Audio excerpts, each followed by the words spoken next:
Running a business comes with a lot of what-ifs. But luckily, there's a simple answer to them. Shopify. It's the commerce platform behind millions of businesses, including Thrive Cosmetics and Momofuku, and it'll help you with everything you need. From website design and marketing to boosting sales and expanding operations, Shopify can get the job done and make your dream a reality. Turn those what-ifs into... Sign up for your $1 per month trial at shopify.com/special offer. Out having fun, but the background noise makes hearing impossible? Your friend just cracked a joke, but you completely missed it. And then, immediately ordered tacos. Discover Nuance Audio, the new invisible hearing solution that's built into your glasses. Discreet, comfortable, and easy to use. Nuance Audio glasses help you hear better and reduce annoying background noise so you can focus on the conversations that matter. Find a store near you at nuanceaudio.com.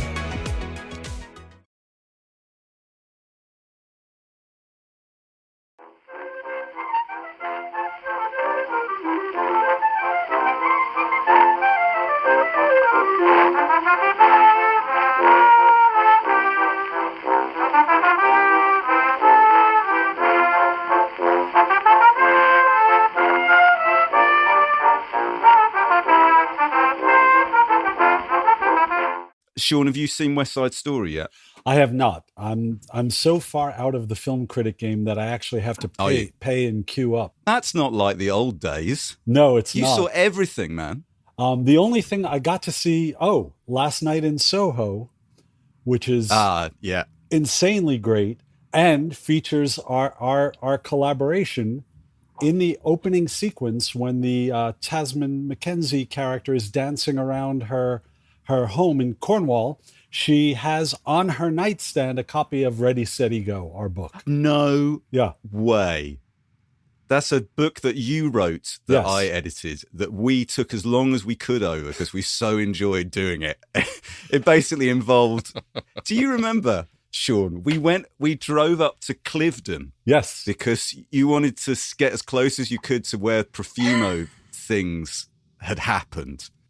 We peeked over a fence because the guest house that Profumo and Christine Keeler consummated their affair in was fenced off from the public. It was the private bit of the ground. And we actually climbed the fence a little bit to peer in.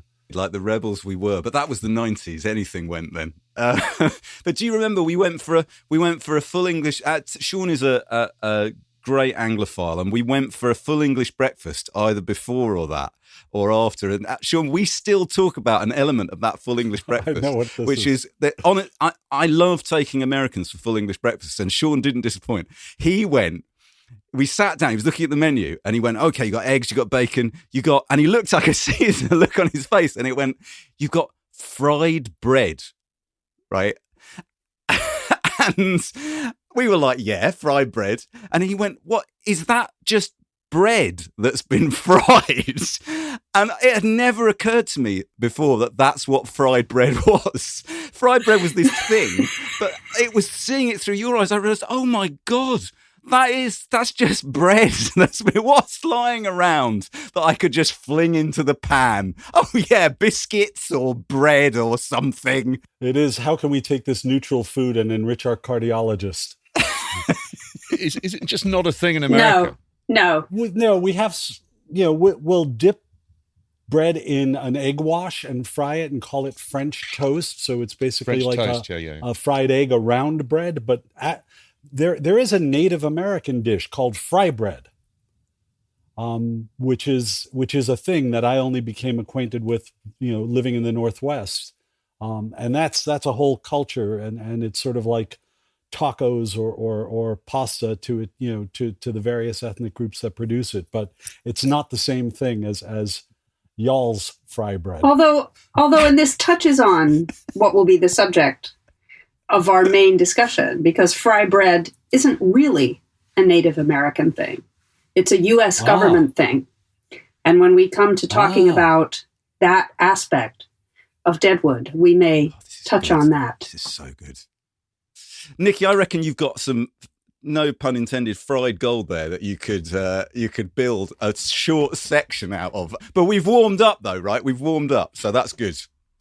Let's do it. Hello and welcome to Backlisted, the podcast that gives new life to old books. Today, you find us somewhere in the Black Mountain Hills of Dakota. In the spring of 1876, we're on a train of 70 wagons. We've just crossed the Whitewood Creek, and we're making our way towards a makeshift collection of huts and storefronts. The mud is thick and rank. Miners stagger out of bars. A bulldog runs alongside us, barking.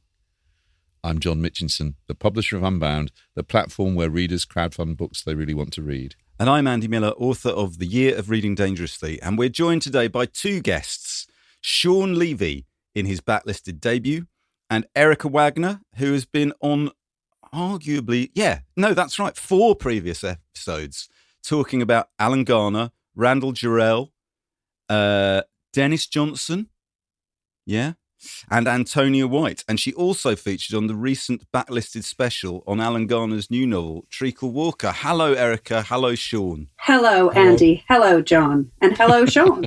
Hello, guys.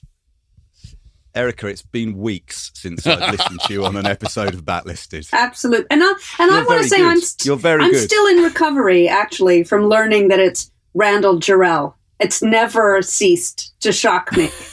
Do you remember that? Do you remember that? It's not Maurice Sendak either. It's Maurice Sendak. Do you remember? Even as I say it, I feel foolish, but that's how you want me to say it.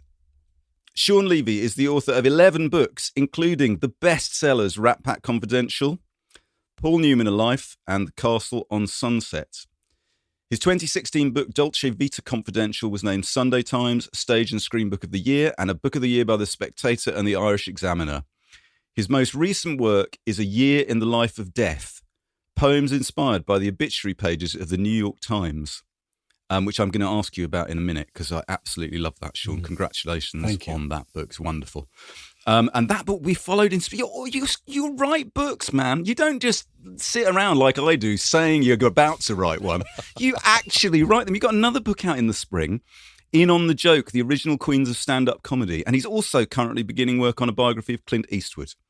Sean is the former film critic of the Oregonian newspaper and KGW TV in his hometown of Portland, Oregon, where he serves on the board. And this is where Sean and I part ways.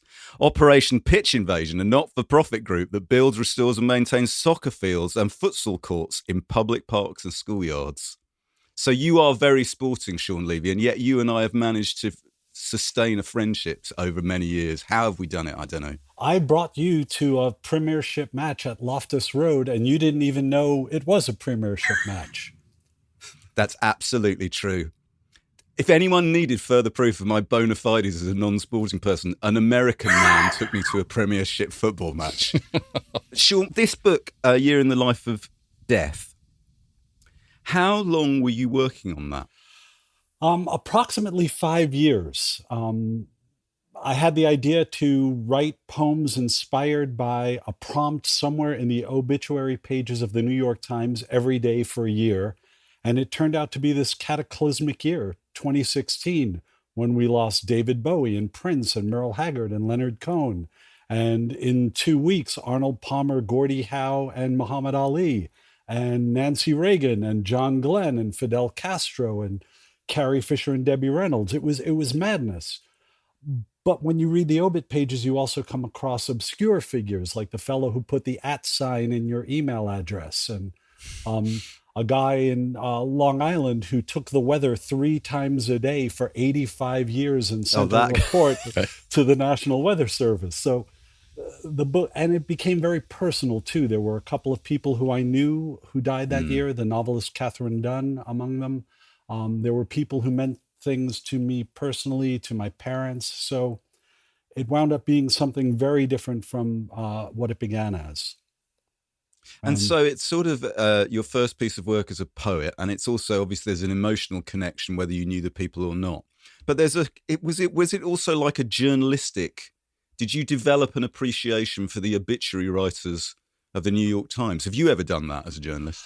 I have. When I was working at a daily newspaper, which I did for 20 years, we would write obituaries as the news came over the wire that someone important in the world of film had passed.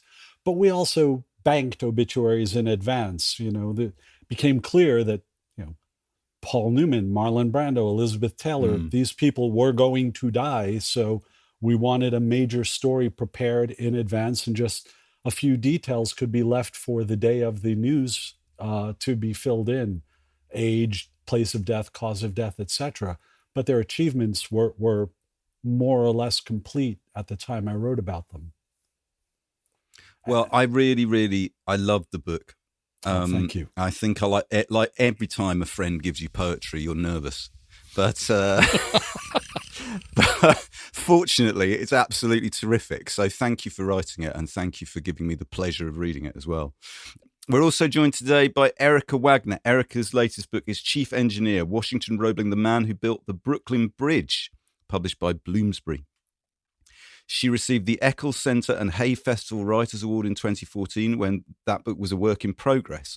Erica was the literary editor of the London Times for 17 years. It's an innings. That was a stretch. And is now a contributing writer for The New Statesman and consulting literary editor for Harper's Bazaar. She's the author of Ariel's Gift, Seizure, Faber and Faber, the short story collection Gravity, Granter, and the editor of First Light, that's right, everybody, Unbound, a celebration of the work of Alan Garner. She is senior lecturer in creative writing at Goldsmiths and lead editorial innovator at Created Inc. Her new book, Mary and Mr. Eliot, about Mary Trevelyan's friendship with T.S. Eliot, will be published by Faber and Faber next year. Erica, do you look forward to the publication of the book? I try and keep a kind of neutral balance of expectation. I'm always interested. You work for so long on something, and you want to see how it's received in the world. I think how I feel about things also depends on whether it's fiction or nonfiction, because you talk about those things in different ways with nonfiction. Nonfiction in some ways is easier to talk about because you're always, you can talk about something else. You're not talking about yourself. So, but essentially, I'm interested always. I'm fascinated by what I do. I relish the opportunity to talk to people about it if they are interested too. So that's something I do look forward to when books are published. And when will you be out on the road in your wagon? For Mary and Mr. Eliot, I guess from September. It will be published in the U.S. by Farrar Straus the following year, early in 2023. So yes, I will be hitching my wagon to the Eliot Star come the autumn of next year. Thank you for picking up the metaphor. We're going to keep that metaphor rolling keep it going. through the show ahead. Mitch, take us in. The book that we're here to discuss, if you haven't already guessed, is a Western, Deadwood, by Pete Dexter, first published in the US by Random House in 1986. But before we sink up to our oxters in mud and start dodging stray bullets, Andy, what have you been reading this week? I've been reading a book I really, really enjoyed called Nina Simone's Gum by Warren Ellis, gum as in chewing gum. Warren Ellis is probably known to listeners as sidekick, collaborator and producer of Nick Cave. He's also, of course, a musician in his own right. He was in and is in a group called Dirty Three, who've been going since the 90s. But he's played with Nick Cave in both the Bad Seeds and Grinderman, and they've composed a string of soundtracks together. And also Warren is the close collaborator on the run of Nick Cave records over the last few years, starting with Push the Sky Away and Skeleton Tree and Ghostine, which have totally taken Nick Cave's work into new areas. So he's a great musician, arranger, and collaborator. It's interesting. It's a short book. It's quite hard to tell you in a nutshell what it's about, other than to say it's about Nina Simone's gum. Nina Simone played a concert as part of the Nick Cave curated festival in 1999. She gave a performance at the festival hall, which, as it turned out, was the last performance that she gave in Britain. after the show, Warren Ellis snuck onto the stage and retrieved the piece of chewing gum that Nina Simone had stuck to the top of the grand piano before she started singing. And he got her towel and he took the chewing gum and he put it in the towel and he wrapped the towel around it and he stuck the towel in a Tower Records bag and then he hid it away for decades. And in 2019, Nick Cave said, I'm doing this exhibition called Stranger Than Kindness in Holland, in the Netherlands. Have you got anything that we could put in the exhibition? You know, thinking he might say a violin or because he's a violinist. And Warren said, I've still got that piece of Nina Simone's gum. So why don't we put that in the exhibition? And Nick says, yeah, we could put it in and we'll put it on a plinth and we'll light it from the top. And so it's quite it's a funny idea. But once they start thinking about and talking about how to save the gum, transport the gum, take a cast of the gum in case the gum were to get stolen, the book takes on these whole new levels of inquiry into what we get from the transition from performance to memento. What do we get from a relic? What power is invested in something so little as a piece of chewing gum that from it you can extrapolate the Gestalt experience that everyone had in the room that night they saw Nina Simone and that night passed into legend. And you'll have heard me say on Backlisted before that I think it's a really silly reviewer's cliche to say of a book, it makes us ask profound questions about what it means to be human. I always laugh when I see that because it's the last resort of the scoundrel, that particular phrase. But Nina Simone's Gum by Warren Ellis makes us ask profound questions about what it means to be divine and to witness a miracle. How do we transfer the experience, the spiritual experience, into the physical realm? Why do we need Nina Simone's gum now we no longer have Nina Simone? So I'm just going to read a bit from the day of the concert. I'll keep this short, but there's a couple of things here that you'll love, I think. Warren writes, the day of the concert, 1st of July, 1999, I'd heard via David Sefton, the director of the Meltdown Festival, that there would be only a guitarist, a percussion player, and a drummer performing with Nina. Nina Simone would be on the Steinway. He'd heard a rumour that she'd fired the bass player on the plane on the way over. I emailed David in April 2020 for his memories of the show and the technical aspects of the production, and David writes in his email, the first thing I remember was the letter of agreement and the instruction to always refer to the artist as Dr. Simone. Okay, so I've set that up. So we're now on the day of the concert. We're in the festival hall. Nick appeared and introduced Dr. Nina Simone, his face etched with measured disbelief and awe. He was wearing his prescription glasses, which struck me as peculiar as I'd never seen him wear them on stage. He looked fresh and scholarly, like he was the responsible one. She appeared on the side of the stage, smoking a cigarette. There she was. She moved painfully into the wings.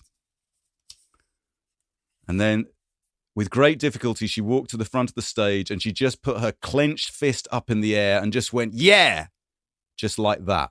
And I think there was this kind of a reply like, yeah, back to her. And I remember nothing came out of my mouth as I attempted to reply. And then she did it again. Yeah. The sound of 2,000 people gulping and their breath being sucked out of them. She raised her fists and started playing, hammering the piano. I can't remember what the first song was. Maybe Black is the Colour. Maybe only her and the piano, the band watching on. She was hacking away, trying to sing. It was almost painful to watch. She was struggling to hit notes. She looked pissed off, reaching for something, hammering the keys violently. You could sense the audience hanging on to whatever they could to will her on, heartbreaking and apocalyptic, like watching a car crash. At the end of the song, she got up and walked to the front of the stage again and put her fist up in the air and gave this yeah again. And there was some sort of semblance of a softening in her face. something shifted. She went back to the piano and sat down. She launched into the second song, and the most incredible transformation took place. Her voice lifted and she seemed reborn. She pounded the keys and her voice rallied in defiance against her body.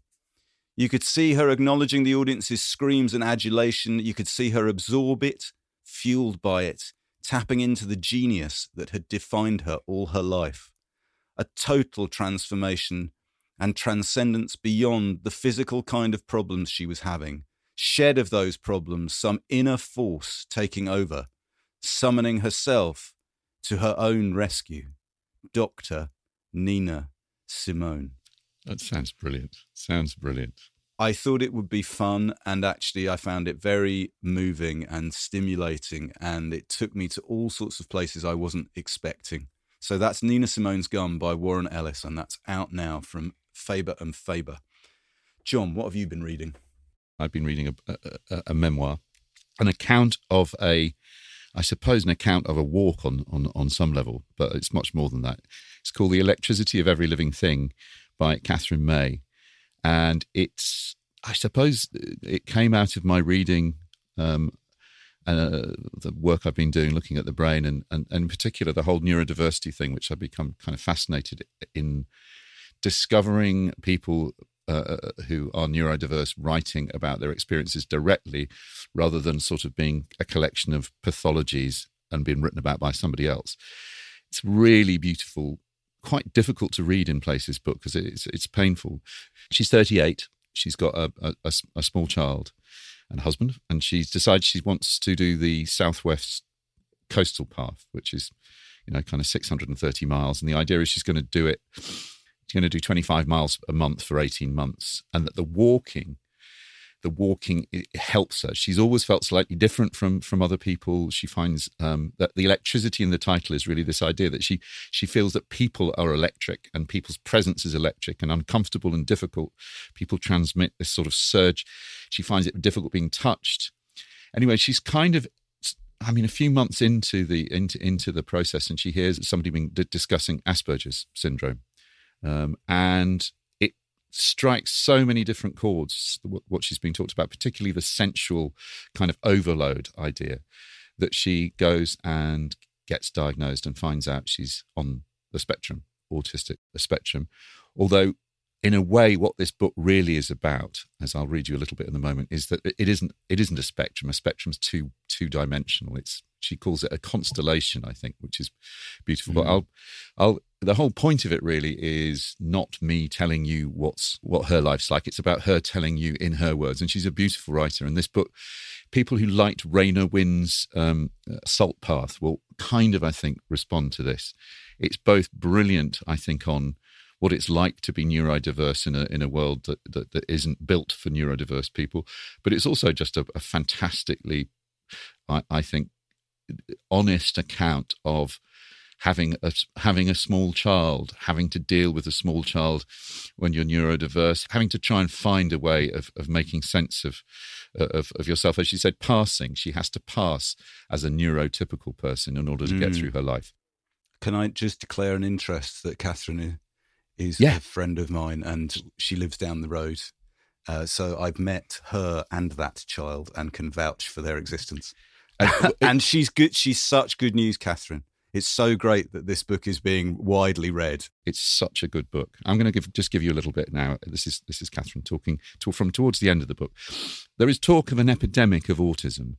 Some people who are wrong blame vaccines. Some who are also wrong express a mildly eugenic concern about geeky people breeding in Silicon Valley.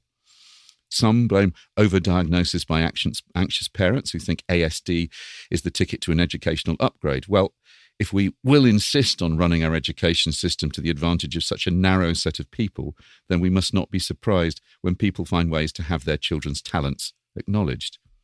I would lay a hefty bet that there's nothing remotely new going on here. We have perhaps acquired a different language through which to talk about it. We have perhaps started differentiating between varying qualities and causes of disability.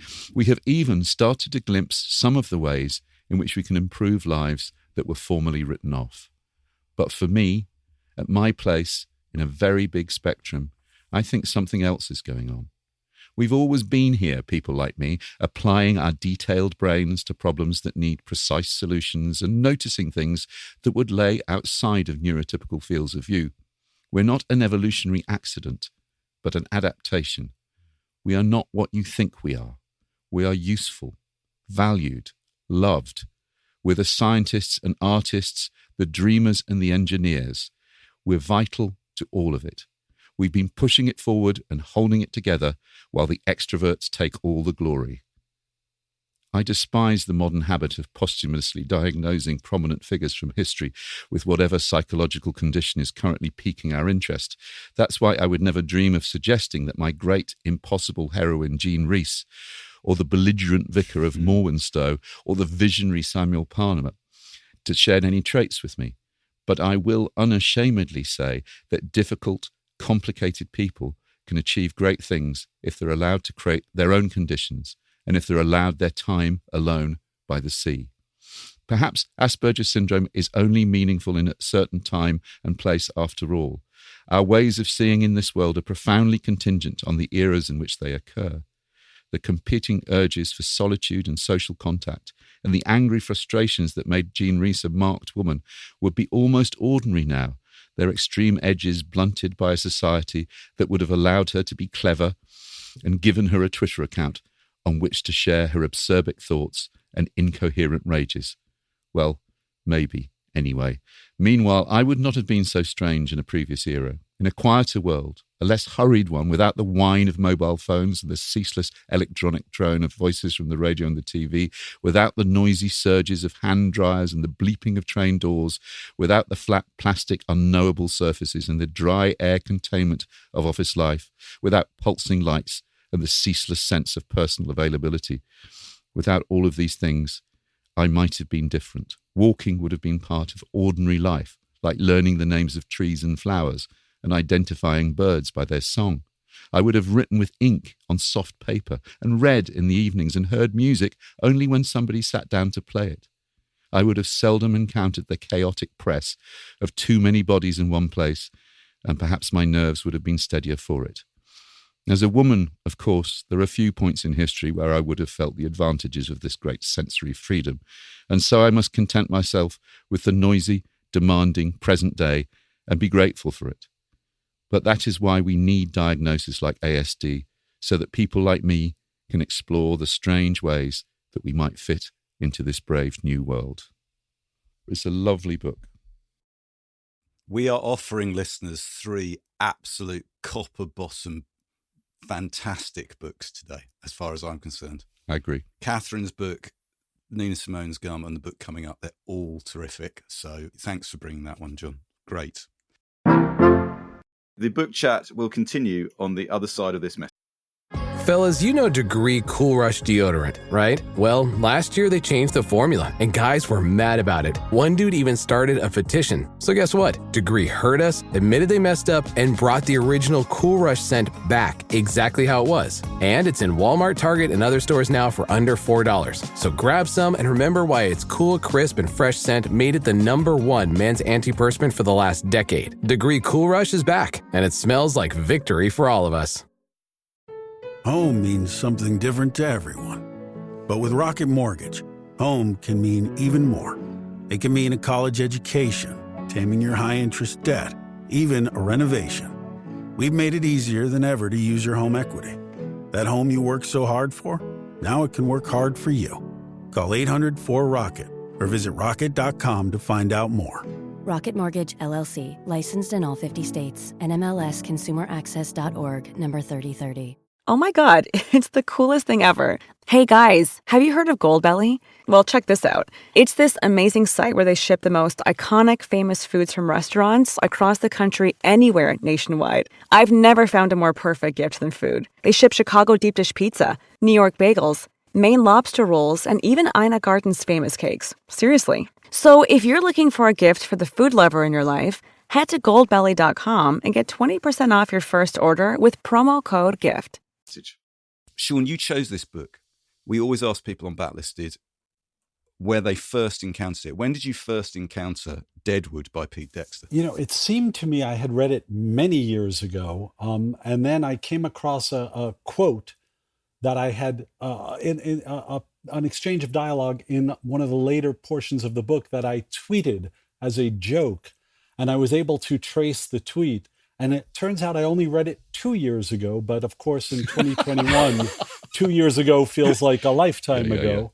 And I read it because I'm a fan of sort of pulp westerns. I've read all of Elmore Leonard's Western writing. I've read a shelf of Max Brand, but that skews into literary westerns. Peter Carey's book about the Kelly Gang, and Larry McMurtry and Cormac McCarthy. Thomas McGuane. And I did not know that Pete Dexter had written a book about Deadwood until in 2019, the Deadwood sequel movie was released. And somewhere in the writing about it, I saw a reference to Dexter, whose work I did not know. And I immediately found the book at Powell's bookstore and read it, instantly. I just devoured it.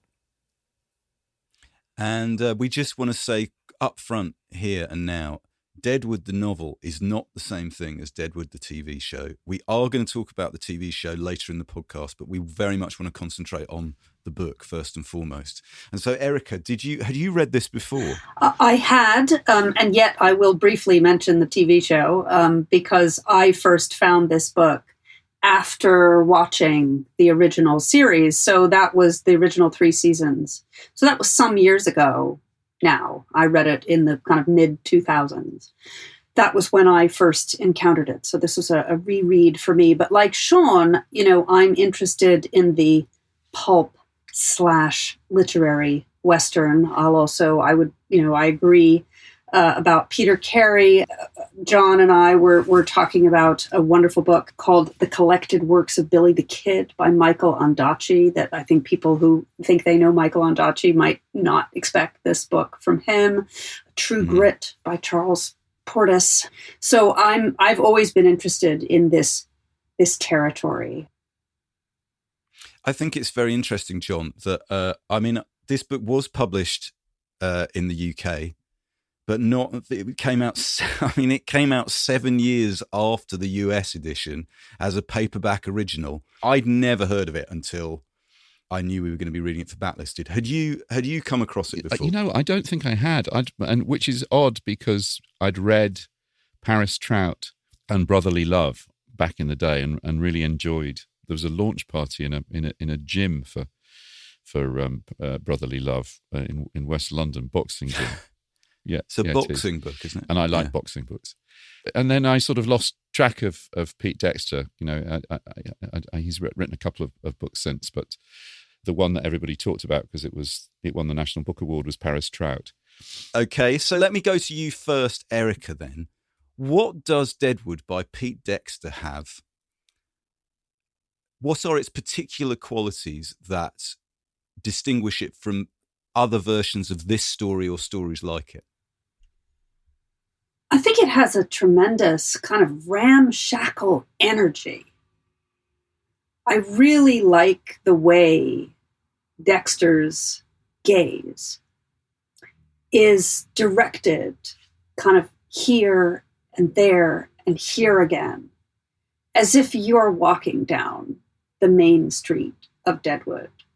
It does have an episodic feeling. It's centered on the murder of Wild Bill Hickok by the coward Jack McCall, but that doesn't actually happen until quite late in the book. And you meet this revolving cast of characters, some of whom are real and a couple of whom are invented or composites, but they all have their kind of original vital life. One of the things I think is interesting about the novel too is the center of the novel is not Wild Bill Hickok, who's this legendary figure of the European West, but his friend Charlie Utter, who's a kind of an ordinary guy. He's nothing special. He's not a great gunslinger. He's trying to make his way in this new world on the frontier as it was then. And there are many perspectives in this book, but his is really central. And he's a very moving character. So you have all this kind of crazy stuff going on, but Charlie at the center of it is a kind of linchpin of the book. Mm-hmm. Sean, how about you? Did you go into the book thinking, I kind of know what this is going to be, and then you were surprised? Yeah. There are a couple of things. So many Westerns are focused on the landscape and the natural elements. And this is an urban Western, even though Deadwood is sort of a settlement and not a city. It's called Deadwood, and you're really in the place. And people make excursions out. There's a moose hunt and a Pony Express race. But he passes, Dexter passes through the scene setting of those things very quickly. And he's much more interested in the curious interactions of people who are thrown together in this place where they sort of are trapped and are striving against one another. The little attempts people are making to establish businesses and a theater and relationships amongst themselves. I was also quite taken with Dexter's sense of humor, which, he'll tell a story and it's an odd little side story to the main narrative. And then suddenly there'll be a sentence at the end of a paragraph that just twists like a scorpion's tail. And there's the joke. And then you almost forget the little anecdote that led up to the joke, because the joke is so pointed and the phrasing is so particular. It's somewhere between, wise guy patter and frontier argot. And that I just find charming as hell. So there's a line here which I specifically made a note of to share with you, and regular listeners will know I'm a big fan of sentences entirely made of monosyllables, of which this is one. And the gag here is just spot on. This is Charlie talking about Wild Bill Hickok. So it's Wild Bill being described by Charlie in terms of Wild Bill's rise to prominence. The world was not without make-believe long, however. A few months later, there was an eyewitness story in Harper's Weekly of how Bill had wiped out all 10 of the McCandus gang, and after that, everything he did got immortalized. If he ate pork, he shot the pig at high noon in the street. If he ate pork, he shot the pig at high noon in the street. I mean, that's what I mean. There's a string of shots of single syllables going off there. But also, like you said, Sean, what a lovely joke to land right in the middle of that paragraph, right? It's iambic pentameter, that last bit. It is. He shot the pig at high noon in the street. But you're right, he's always doing that. And I mean, again, without straying ahead into what we're going to talk about, Erica, the dialogue does a lot of work in this novel, doesn't it? So much character and rhythm, both those things are being pushed forward with dialogue. Yeah, and you learn a lot about the characters through their action and through their dialogue, because they're not, by and large, introspective characters. That's the correct way for them to That's right. depict themselves. So that's a kind of naturalism in this book, is that people are going to say what they think, and you're going to have to work out whether they really mean it in the circumstance. But there's wonderful passages of dialogue in this book. Yeah, it's one of the really terrific things about it. Oh, that's such an interesting point, Erica. Charlie is introspective. Yes, he's the only really introspective character, and it's worth reminding ourselves how young the characters in this book are. We tend to think of them, or I do anyway, as kind of grizzled, characters, but Wild Bill is 39 and Charlie is 37, which I have to say seems to me now very young. But there's a description of Charlie who had lived 37 years, most of them unworried and natural. So he's presented as this quite plain thinking, plain spoken character, but he is the one, you're right, who's doing the thinking. I don't want to spoil the reveal on which character is, but there's a female character where one chapter ends with the line, "She was 19." Yes. Which is eye-popping in context. That thing about Charlie's inner life, I mean, he is definitely the kind of the emotional heart of the book, isn't he? The pulse, what I love about it is if you're expecting kind of the sort of mythologizing tropes of the West, how many men he killed, how quickly, he doesn't indulge any. It's a really, I love what you said, Sean. It's one of the most intimate Westerns I've ever read. It's like it really is all taking place in rooms and in small spaces. I'm going to read the blurb off the back of the book in a minute. Before I do that, this is just a little clip of Pete Dexter talking to Scott Simon. This is relevant to what I think we've just been talking about and the way Pete Dexter writes fiction. What makes a good column and a good columnist? I think your instinct has to be to confront. If you're the kind of guy that comes to a peaceful lake and, there's birds floating around on it and it's early morning or something and you're happy just standing there looking at that beautiful sight, then maybe you're a photographer. But, if your instinct is to toss a rock into the pond and watch the birds come up and watch what it does to the surface of the water, to me, it's that interruption of quiet, which is not just about what column writing is about, but it's about what writing itself is kind of about when you think about it. How great is that? That's brilliant. That's fantastic. Brilliant. The idea that what you do is you take your characters like they do early in the book and then you put them through something and then the rest of the novel is exploring the ripples from that event. So let me just read the blurb on the back of the book. This is the vintage contemporary US edition. And this is to place it for listeners who haven't read it. Deadwood, Dakota Territories, 1876. Legendary gunman Wild Bill Hickok and his friend Charlie Utter have come to the Black Hills town of Deadwood, fresh from Cheyenne, fleeing an ungrateful populace. Bill, aging and sick, but still able to best any man in a fair gunfight, just wants to be left alone to drink and play cards.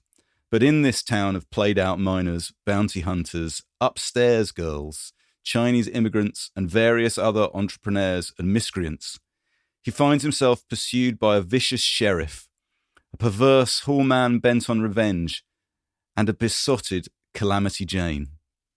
Fueled by liquor, sex, and violence, and that ain't no lie, listeners. This is the real Wild West, unlike anything portrayed in the dime novels that first told its story. That's an excellent blurb. I've got a different blurb. My blurb is very different. Let's hear it. Wild Bill Hickok is getting old, but he can still shoot a shot glass off the head of a bulldog at 30 paces. He's come into the brawling boomtown of Deadwood to do some gambling. Dogging his footsteps are Calamity Jane, who is crazy in love with Bill, and the vicious Sheriff Boone May, who is looking to make a name for himself any way he can. Until Bill is quietly playing cards, holding aces over eights, and Boone's Weasley little friend Jack McCall walks into the bar with a look in his eyes that says, "Kill." Those are two good blurbs. Maybe it's just because the book's so great, right? Do you remember this novel coming out in the UK? No. I mean, it came out, but absolutely not at all. I have no recollection of this at all. But I do remember Pete Dexter, and presumably, Erica, when you were, working the Sunday Times beat, you would have come across Pete Dexter because that Paris Trout was big news here, not just in the States, but here as well, wasn't it? The Times, dear, not the Sunday Times, but yes, I do remember. Me, yes. If we were in Deadwood now, Erica, we'd go off to the woods to fight. We'd have a punch-up over that. Shoot you in the shin, yeah. So, Sean, could you share a bit of the Dexter prose with us, please, so that we can hear how he does this performs this trick? Sure. There's a scene where Wild Bill and Charlie Utter are sort of shanghaied onto a moose hunt by a fellow called Captain Jack. And Captain Jack assures them he knows a place where the moose are just standing there waiting to be shot, and they just need to get in a canoe and go out to this island. So the three of them ride out and quite drunkenly set off on this hunt. And this is the passage. Captain Jack got off his horse and tied her to a sapling. Bill leaned in the saddle and dropped a line of spit to the ground. "It's right down here," Captain Jack said. He'd hidden the canoe under some branches 50 feet from the water where it wouldn't wash away in a flood. The branches were arranged in such a way that you'd have to be blind not to notice something was hid there. The canoe was stub-nosed and narrow, not really a canoe at all. It was fastened together with nails and rawhide and baling wire. It looked exactly like half a dozen Indians had built it all at one time without checking to see what each other were doing. The Sioux were not a great nation of boat builders. You know, what's great about that is, the reason it's funny is because he never loses the truth of the scene. He's so good at painting plausible scenarios to put his characters into that it seems to me that the humor just kind of flows from that. And the phrasing, too, you know, it just dawned on me as we were talking that the phrasing reminds me of Damon Runyon, the also a newspaperman, also a humorist, but he wrote about, you know, sort of deplorable people, gamblers and prostitutes and, you know, gunmen in New York City in a later era. Guys and Dolls is taken from his work. But the sentences at the end of the paragraph have a way of like sort of tumbling onto the table, like a thief showing what he's gotten his you know, what he's ransacked from a house, and here are the goods I've found. And there's an energy to the end of a lot of Dexter's, the passage you read previously, Andy, about the pig, and this one I just shared. They end on this kind of, everything's there, but we don't know how it's going to fall out. And that's the joke. I was really struck there in the bit that you read. He does a neat trick, it seems to me, which is that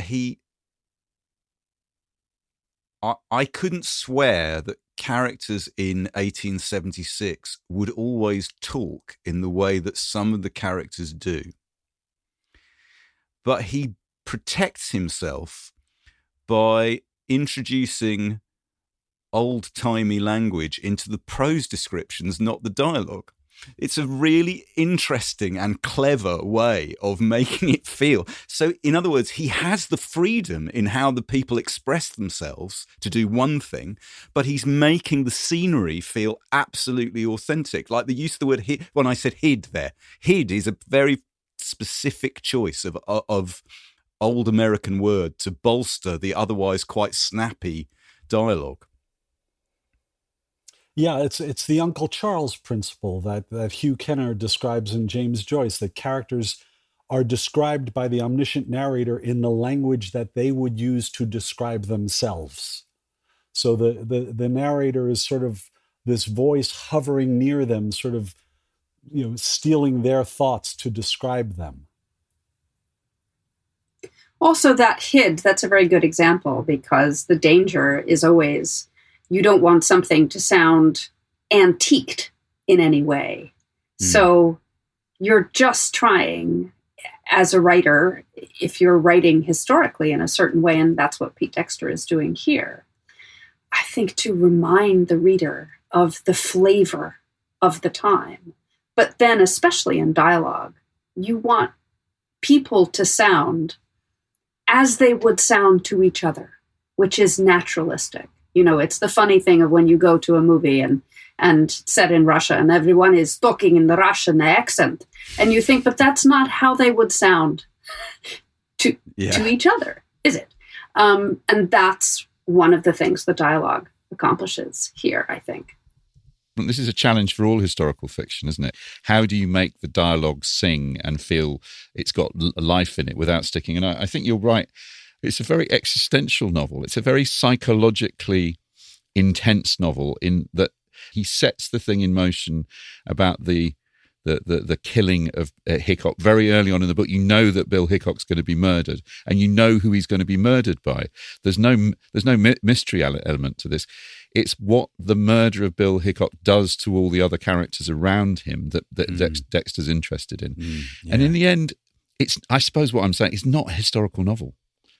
I mean, it's not attempting to create the sense of the wild, a detailed sense of the Wild West. It's about love, and it's about death. It's about what's the phrase, Andy, about the human. It asks profound questions about what it means to be in Deadwood. I think it does, and I think that's why it's so satisfying. The novel is split into 5 sections. The biggest of which is the first one about Wild Bill Hickok, just called Bill, and then the following sections are called the China Doll, Agnes, Jane, as in Calamity Jane, and then Charlie at the very end. There's a little postscript.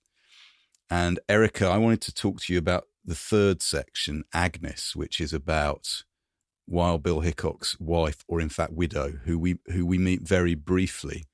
For me, that was my favourite. If I had to choose a section of the book, the novel, that would be the section I would choose. What an extraordinary character to sketch so economically to arrive into the novel.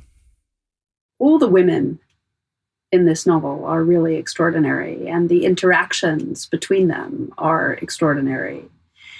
And the way that they relate to the male characters, to Bill. And I think there was a section I wanted to read, which is actually an interaction between Agnes, who has this marriage. We never see the marriage of Agnes Lake and Wild Bill Hickok, except in these letters that are written back and forth, but we never see them together. And there is a sense that this is an unreal relationship, that certainly Bill was wanting something, that he had an idea of marriage that he could never be suited to. And of course, Calamity Jane, Martha Jane Cannery, is in this novel in love with Bill and sees herself as a sort of rival to Agnes, who we only meet after Bill is dead. And there's this remarkable encounter between the two of them that I thought was one of the loveliest things in this book. Agree. Have you got it for us? I do. Brilliant. So yes, Bill is dead, and Agnes has arrived, and Calamity Jane has already had an argument with Charlie, claiming that she was married to Bill. And Charlie has been trying to keep her out of the way of Agnes, so she doesn't say this to Agnes. But as Pete Dexter said, the stone thrown into the pond, this is going to happen. There was a movement in the circle of guests then. Jane started, pointing the weapon at a dozen different people, and then Agnes Lake stepped out of the circle. She stood half a head taller than Jane, twice as strong, wise as the Bible. Her dress was a red color, and her face was smooth and calm. "Well, well," Jane said. She lowered the pistol halfway to her side and stared at Agnes. Charlie saw the chance to take it away, but he stood where he was.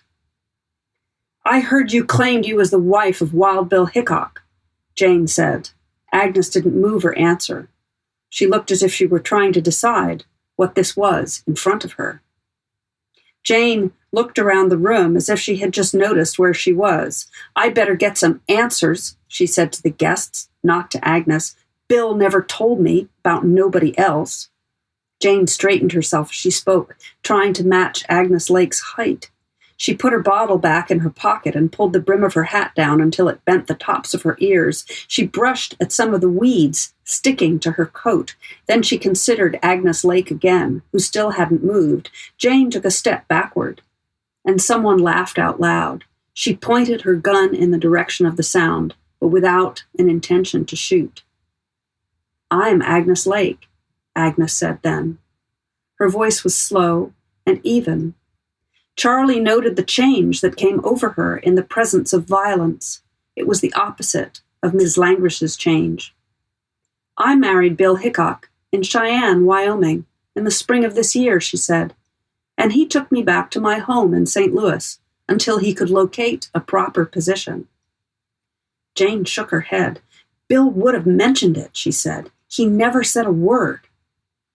The guests began to notice Jane's smell and edged away, smiling at each other. Charlie said, "Let me take you somewhere else, Jane." She looked at him as sorry as she had ever been in her life. "Where?" "Somewhere else," he said. She looked at him a long minute and then turned back to Agnes Lake. "Bill loved me," she said. "Me and him were partners." Then she said, "He was my husband as much as yours." She had dropped back to normal height and was leaning against the door frame, her crutch and the cork to her bottle on the floor at Agnes's feet. One of the guests laughed. This time, Jane didn't bother to point her gun. "Somebody give me my damn crutch," she said. "This ain't my kind of party." Charlie stepped towards the crutch, but Agnes Lake bent first. She handed Jane the crutch and then patted her shoulder. Jane jumped at the touch. "A man like Bill, there must have been a lot of us that loved him," Agnes said. Jane shook at the words. "And he loved us back," Agnes said, "in his own way, each of us different." Jane blinked and wiped at her eye. Charlie thought she would cry. "You ain't too bad for a fancy," Jane said. "I'm surprised Bill didn't mention you." And then, still holding a gun, and in front of 40 witnesses, Calamity Jane Cannery bowed her head and did as much of a curtsy as her bad leg would allow. Oh, superb. She sure lights up a room. You know, guys, that's such a great example of a thing where a writer has engineered a scene they know is good, and you can feel coming off that the sense of their excitement at delivering the scene. It's so good because the confidence of the delivery and the lines land where they should. And don't you think, Sean, it's like the pleasure of the book is almost somebody knowing they're really working at a high level. And it's also, these are historic figures. There was an Agnes Lake, there was a Calamity Jane, and the idea that you would know these things and say, okay, I'm going to build an encounter, and what would that be like? You know, because in American mythology, these are sort of, Robin Hood or the Knights of the Round Table. They're characters who many people have written, sung, authored about in some medium or another. And this is such a delicate moment. You can certainly see it as it's written. It's not internal to anyone. Charlie has a couple of internal thoughts, but they're quickly passed over. It's just staged. It's really remarkable. Let me just say a little bit about Pete Dexter. So Pete Dexter is 78. He's still alive. He was born in Michigan, and he worked mostly for many years as a newspaper columnist. We heard a reference there earlier to what makes a good column. And he started writing fiction. Well, you're going to hear Pete Dexter now tell us why he started writing fiction, but I just need to tell you that he had recently published in 1981 a column in the Philadelphia Daily News about a murder involving a drug deal gone wrong. And he'd been offered a meet with one of the people he'd named in the column. So here's Pete Dexter talking about what inspired him to start writing fiction, and he's going to pick up the story for us. So we walk in there, and I started talking to this guy about philosophy and, how nobody's safe in this world and how you got to be, enough of a person not to get into this mob. Anyway, I was really improving him a lot. And then this little guy ran out the door, and within 2 minutes, that place was full of 19, 20, 21, 22-year-old kids with softball bats and reinforced steel and tire irons. And, we tried this. It's a very hard thing to scare 30 people away when they got tire irons. And we went outside, and Cobb got hit over the head first, but he just slipped down. I should have known that he wasn't hurt. And I figured we were both dead. So I thought, well, it was just sort of a parting gesture. I was going to get the guy that got him. And then just saw this kind of almost slow motion, this bat just swinging into my vision. And the next thing I knew, this voice woke me up screaming, "If he's dead, so is every one of you." And Randall had somehow gotten over me and just screaming scared enough of these people away that, we were able to get to a hospital. And I don't really buy that it changed my life. It certainly ruined the evening. But, what it did do, though, was for a long, long time after that, 15 years, nothing tasted the same to me. I liked seafood all of a sudden, but alcohol had a very bitter taste all of a sudden, almost like battery acid. And I really couldn't drink anymore. And it's not much fun to go into bars if you can't drink. So with, 8, 10 extra hours a day, as I was saying, I started to write a book. And in that sense, it did, it got things going. Erica, don't you think that's like a scene from Deadwood? Yes, it is. Yes, it is. We have to choose whether we believe it entirely, of course. But it's set up just like one of these scenes. He brings us into the event and lets the event unfold for us rather than just telling us what happened. And like any great raconteur, that line about it ruined the evening. Exactly. That's great. I've been reading his newspaper columns written around the time that he suffered this beating, and they're brilliant. They're collected in a book called Paper Trails, and they are filled. They're shocking. Some of them are so frank. He talks about his wife and his marriage in ways that I can't believe a tabloid newspaper in Philadelphia published in the 1980s. And he's got this eye for, he's not writing about the mayoral race. He's writing about a funny thing that happened on the corner and finding the human piece of it. And there are a couple of jokes along the way, and then he'll land on, the profound lesson of what it means to be human. But this is the genius of the newspaper columnist, to be able to do that in 600 words on a 2-day deadline. There's a continuity between Pete Dexter's journalistic career and thinking, well, what if I applied some of those techniques to people about whom we have a lot of information and just take it up a step, Bill actually talks about this very early in the novel. He has a short bit of dialogue. "I wish there was a general reluctance to bring my name into things," he said. "The trouble is accuracy. You can't explain what you did to anybody, especially a reporter, because things don't come out the same in words. And the words you give them, they get it wrong. I tremble to think what the writers do after a body dies." Yeah. That's so good. Well, we've held off from talking about Deadwood, the TV show, and there's a couple of reasons for that. But let's remind ourselves. So while Bill is in the novel Deadwood by Pete Dexter, and he's obviously in the TV show Deadwood, and Al Swearingen is in both novel and TV show, we might talk about the difference between the characters once we've reminded ourselves of how Al Swearingen and Wild Bill Hickok are presented in David Milch's amazing TV series. I'm Al Swearingen, Mr. Hickok. In the last few days, I've been locked in my room weeping, searching my memories as to where my path might have crossed yours previous, and as to how I might have given offense that you'd stay in this camp not 50 feet from my joint and never once walk in. No poker. Is it that simple? Dan, dismantle the titty corner and set up a poker table. Not necessary, Mr. Swearingen. I always felt poker slows the joint's action, but certain people are due respect.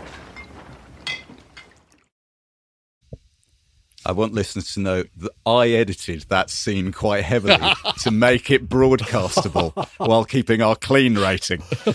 And that includes the phrase titty corner. I mean, you've no idea what I had to let go. So how did you feel about the TV show after you'd read the novel for the first time? Sean, because I know you had come to the novel because of the TV show. I mean, I was shocked. I didn't know Al Swearingen was a real person. You know, reading the novel made me look the fella up. As soon as he appeared in the novel, I was like, what? Wait, when was this published? Who? What?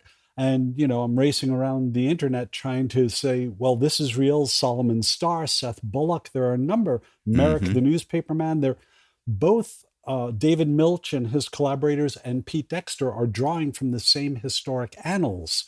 And the characters in many ways are coincidental. Their deeds, their characteristics. But I was immediately struck by how much of the TV series mirrored what I had read in this novel. The sort of the parsiflage that some of the characters spoke in, this heightened but uneducated language, the mud and the grime and the frank and coarse sexuality and violence and sort of the larcenous hearts of these people.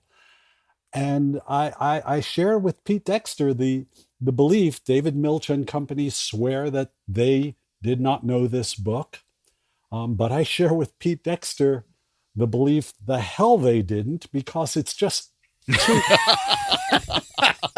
This is not a case of Darwin and some guy in Australia in a publication era coming up with a similar idea. This is a book that was published in New York City by a big publisher that was reviewed in daily newspapers. And I can't believe while developing a show for HBO, nobody told those people that this had happened. Yeah, it's impossible to know. I agree with Sean that it seems odd that no one would have come across this book. At the same time, these are historical characters. And I would say that many of them are extremely different in the book than they are in the show, notably Al Swearingen. So I think the television series is extraordinary.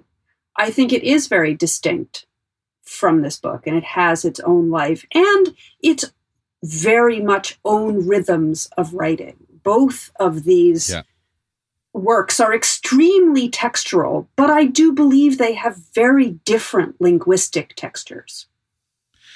There is one I cannot believe, and if you look at the Ellen Barkin portrayal of Calamity Jane, I cannot believe that the Calamity Jane character, which is very similar, the alcoholism, the kind of the sort of the rankness and the physical rankness, the obsession with curing people, it just feels.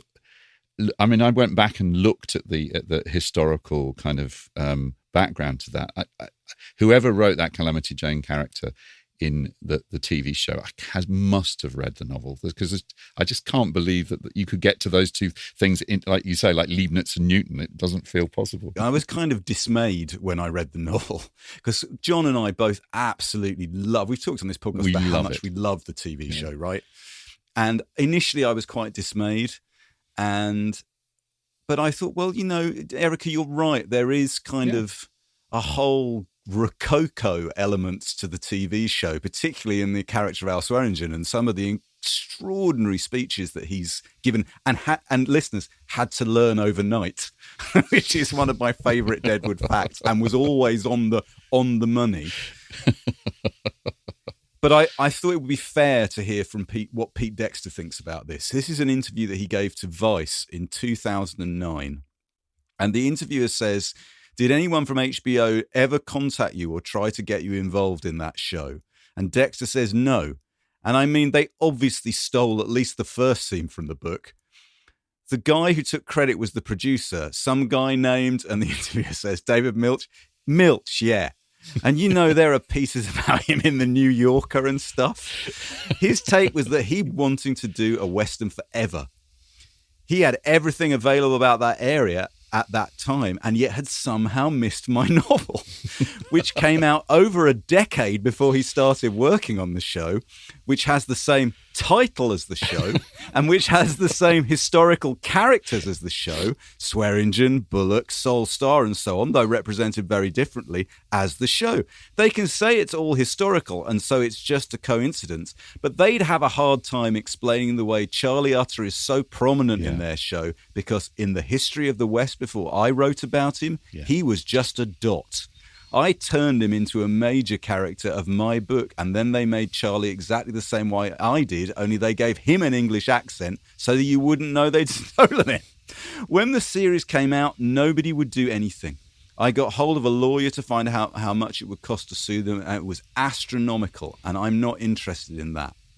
And then I got calls once in a while from newspapers wanting to know about the language.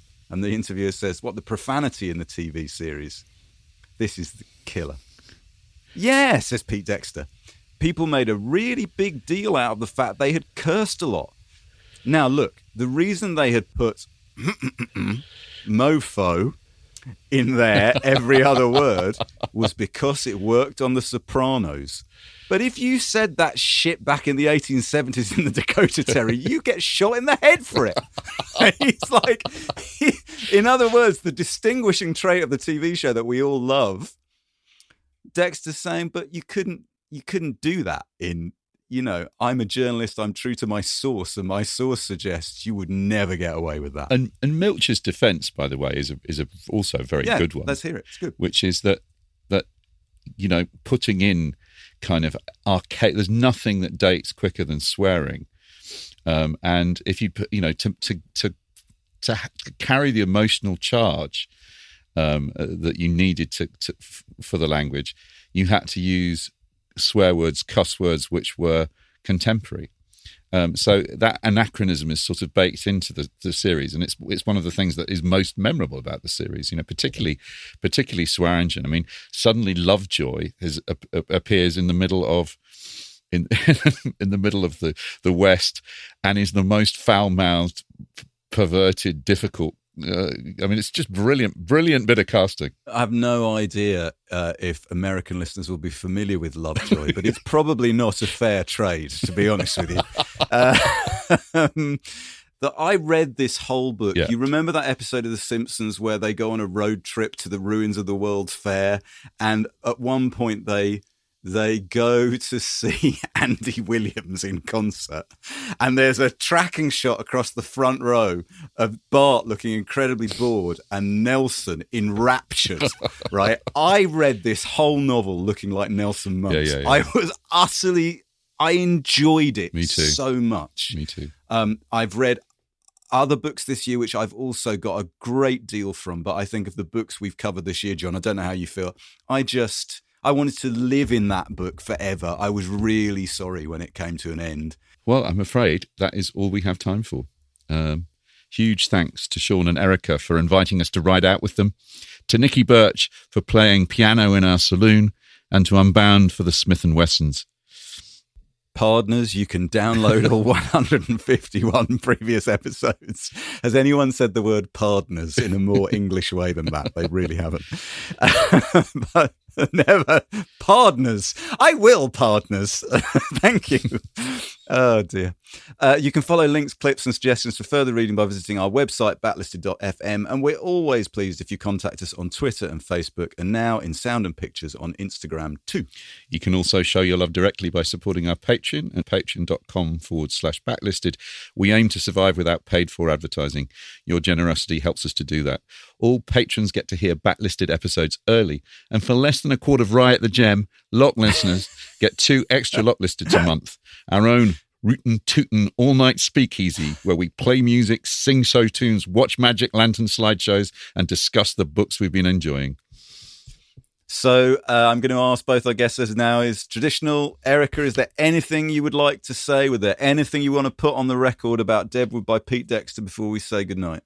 I would like to say that everyone should read this novel. I agree with you, Andy, that this is a book you just want to be inside. Yes, it has some problematic things in it, but it's absolutely an immersive read and a book that deserves to be rediscovered. Okay, Sean Levy, is there anything we didn't cover that you feel you need to share with us? I just want to underscore how funny it is. It's violent, it's coarse, it's problematic racially, sexually, and yet page after page you will laugh sometimes out loud. Yeah, I agree. John Mitchinson. All I'm going to say is this: Charlie Utter hugging the wife of his dear friend Bill Hickok says, and he loved her for all the lost parts of his life. It's just I actually stopped and wrote that down. It's just a beautiful line from a book, I think, which, as everybody said, is totally worth reading. Well, we're going to say see you down the trail, listeners. We'll see you next time. If you prefer to listen to Backlisted without adverts, you can sign up to our Patreon. It's www.patreon.com/backlisted. As well as getting the show early, you get a whole 2 extra episodes of what we call Lock Listeds, which is Andy, me, and Nikki talking about the books, music, and films we've enjoyed in the previous fortnight.